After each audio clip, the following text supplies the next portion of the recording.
नेता प्रतिपक्ष तेजस्वी यादव अचानक हैदराबाद पहुंचते हैं, हैदराबाद के मुख्यमंत्री से मुलाकात करते हैं और उसके बाद वापस लौटते हैं। इसे लेकर बिहार की सियासत में हलचल तेज हो गई है कि आखिर इस मुलाकात के मायने क्या हैं, क्योंकि आपको बताएं कि 5 राज्यों में विधानसभा चुनाव होने हैं, यूपी में काफ़ी उथल-पुथल मची हुई है और जिस तरह से एक क्षेत्रीय दलों को एकजुट करने की बात हो रही है, आखिर क्या कुछ है इसके पीछे की सच्चाई? नहीं, मुलाकात के तो मायने स्पष्ट हैं, इसमें कहाँ कोई किंतु परंतु है। ये तो चूँकि जो देश के हालात हैं, जो परिस्थितियाँ उत्पन्न हुई हैं, तो जो सभी विरोधी दल हैं वो एकजुट होकर के अभी 5 राज्यों के चुनाव हैं, 2024 की भी तैयारी शुरू हो गई है। तो तेजस्वी यादव जी देश के स्तर पर भी एक चेहरा है, सबसे बड़े दल के नेता हैं बिहार में। तो वो हर राजनीतिक दल से जो भाजपा के एनडीए के विरोध में सब लोगों के साथ रणनीति बना रहे हैं, उसी के का ये पार्ट है। इसमें किसी को सोचने में इतना क्यों परेशानी होगी? बेचैनी बढ़ गई है ना लोगों की।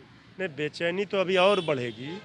अभी तो धीरे धीरे देखिए ना अभी क्या क्या होता है। कि उस इनके गठबंधन के साथ हो रहे हैं और उनसे वार्ता किए होंगे, लेकिन अब क्या वार्ता हुई तो वही बता सकते हैं।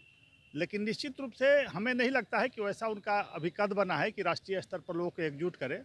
और राहुल गांधी जी के लिए नेता हो सकते हैं, लेकिन हम लोग को उससे कोई अंतर नहीं पड़ता है।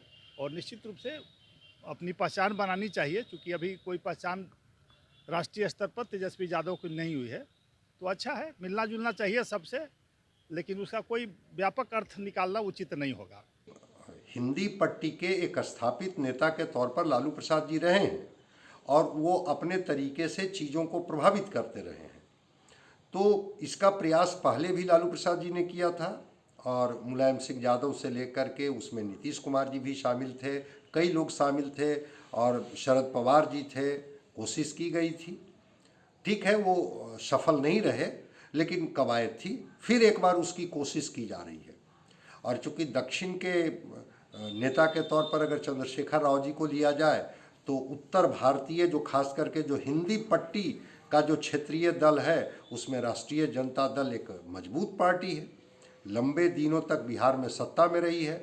तो इसी के निहितार्थ एक कोशिश कर रहे होंगे चंद्रशेखर राव जी, तब तो वो बजाते वो भेजते हैं कि आइए आप मेरे यहाँ, और दोनों की मुलाकातें होती हैं, बातें होती हैं। तो राजनीति में कभी भी ऐसी कोई मुलाकात या बात नहीं होती है जिसके राजनीतिक निहितार्थ नहीं होते हैं।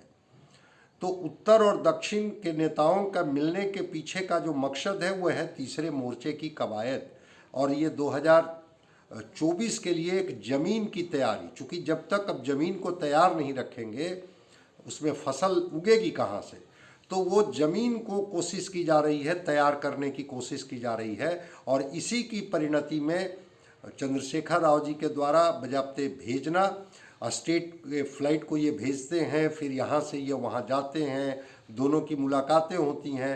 तो इस मुलाकात के पीछे फिर एक तीसरे मोर्चे की कवायद हो सकती है, एक तीसरे मोर्चे का प्रयास हो सकता है। हाँ, सूत्रधार की भूमिका में लालू प्रसाद जी हो सकते हैं, क्योंकि लालू प्रसाद जी अब फिजिकली तो इतने एक्टिव हम नहीं रह गए हैं कि वो पूरे देश के नेताओं के साथ बार बार बैठकों में हिस्सा लें, बार बार उनके साथ मंत्रणा करें। दिल्ली तक तो इनकी कुछ गतिविधियां चलती हैं। हम लोगों ने भी देखा था कि ये कभी शरद यादव जी से मिलने जा रहे हैं, कभी मुलायम सिंह यादव से मिलने जा रहे हैं। तो हो सकता है कि उस कड़ी को ही आगे बढ़ा रहे हैं। कहीं ना कहीं आपको याद दिलाएं कि लालू यादव ने भी एक बार प्रयास शुरू किया था और मुलायम समेत तमाम क्षेत्रीय दलों को एक साथ करने की कोशिश की थी, और इस एक बार फिर इस तरह की कोशिश होती हुई दिख रही है। और एक युवा चेहरा होने के कारण तेजस्वी यादव को कुछ ज़्यादा जो है और नेताओं की तरफ से रिस्पांस मिल रहा है, ये दावा भी राय की तरफ से हो रहा है। अब देखना है कि इस मुलाकात के नतीजे क्या सामने आते हैं। कैमरा पर्सन के साथ पटना सिटी, भारत के लिए अमित वर्मा।